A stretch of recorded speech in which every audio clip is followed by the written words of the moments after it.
Well, amid rising inflation and interest rates, new research finds that 1 in 3 Canadian homeowners are worried they will not be able to afford the new rates for long before they're forced to leave their homes. A new poll conducted by Maru Public Opinion has found that 35% of homeowners with a financial encumbrance attached to their residence don't think they'll be able to last more than an average of 9.7 months before they're forced to sell or leave their home. This under the Bank of Canada's 4.5% prime lending rate. Now, that timeline is even shorter for people with a variable or adjustable rate mortgage or line of credit on their home. The finding comes as a recent Leger poll finds that 1 in 3 households say they are worse off now than compared to a year ago.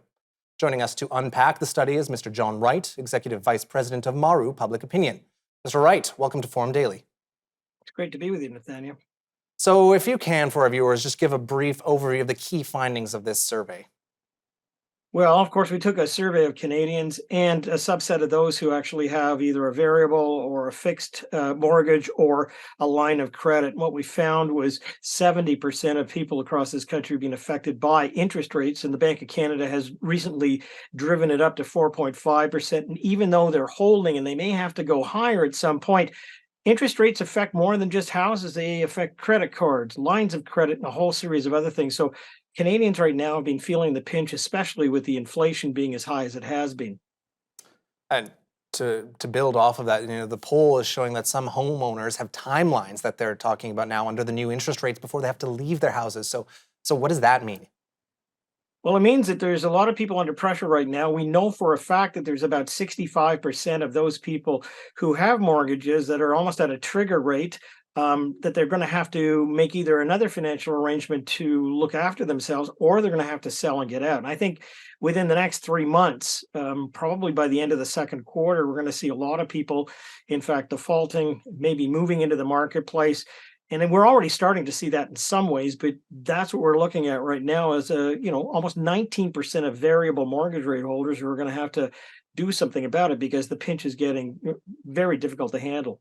And the pinch isn't just happening to those with encumbrances on, but we also found that the study that just over half of homeowners without a loan or mortgage said they've also been affected by the rising rates. So I suppose the question is, how significant is the overall interest rate to the health of the housing market right now? Well, there's two things that are happening. First of all, the Bank of Canada wants to bring down that inflation rate from about 6.8% down to 2%. Canadians believe that the current 4.5% interest rate is not good enough. It's probably going to have to go to 6.8. These are all guesses, of course, but when I use these terms, as you know, that means the banks are probably 1.5 to 2 points higher. So you're looking at a hockey stick curve of interest rates that have gone up in the last year or so. And a lot of people weren't expecting it. They got into the market with some assurance from both the borrower, from the lenders, and from the Bank of Canada that it wasn't going to happen that quickly. So the housing market's going to cool. We're already seeing reductions in the overall price that's out there. We're going to have people who, in fact, if you can afford the mortgage, you can shop around a little bit. But there's going to be a lot of people who are caught between the debt that they owe and the debt they're piling up to keep in those houses. And what's going to happen is you're going to end up with the residual in the middle that they're going to have to figure out what to do with. Well, and homeowners leaving their homes, I think we already have a hot rental market right now. So what are the implications for that? Well, huge. I think we've got rental markets have increased their prices across many different areas of about 23% over the course of the year. So we're going to have more people moving out of houses and into rental facilities because that's what they're going to have to do. Then it's going to push the price up. Look, the one thing that we're caught in, and we're not going to really know when this is looked after, is inflation itself. We're not going to know for another couple of quarters to figure out whether or not we're going to be in a recession, or in fact, we're going to be wrestling this to a soft recession where we can kind of make through the next number of months and not have a whole lot of people lose their jobs and lose their houses. We're right at the pinnacle of figuring out whether that's going to happen. And the rental market and the housing market are going to go through some very significant changes in between.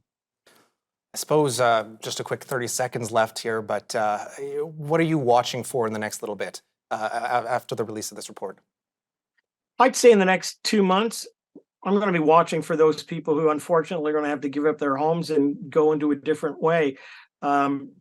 that's going to cause a significant ripple in the marketplace. And I think in terms of overall structures moving forward, the people who are going to end up in the longest end of the stick are those who wanted to get into the market in the first place. A lot of young people who see this as a goal that they can't even get close to. Those are the people that I'm going to be watching after this. Some troubling news. Mr. John Wright, thank you for joining us today. Thanks, Nathaniel.